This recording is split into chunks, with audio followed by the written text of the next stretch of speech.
Kenzo Okada, who moved to New York City from Japan in 1950, became a part of the historical abstract expressionist scene where artists like Okada's friend, Mark Rothko, had made their names. Upon moving from Japan, Okada's work shifted from predominantly figurative to almost entirely abstract.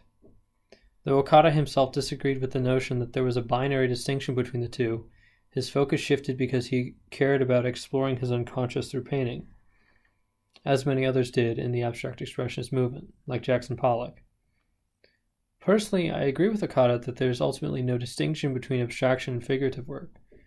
Some avenues of painting may aim for certain effects more than others, but art that truly is aesthetic tends to be admired or at least recognized by those whose artistic ideologies are secondary to what they find aesthetic. Okada, like Rothko, was using experimental techniques to produce delicately intricate paintings like Footsteps and Number 2, also at the Phillips. Though Okada was no longer in Japan, his home country still occupied his thoughts, and its influence on his artistic process was apparent.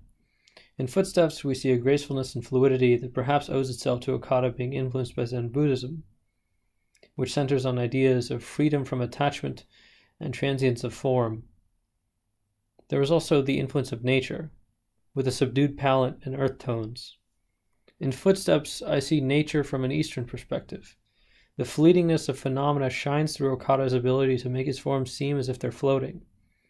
And add that to the geometric forms which seem to be solid, and you get a very interesting painting.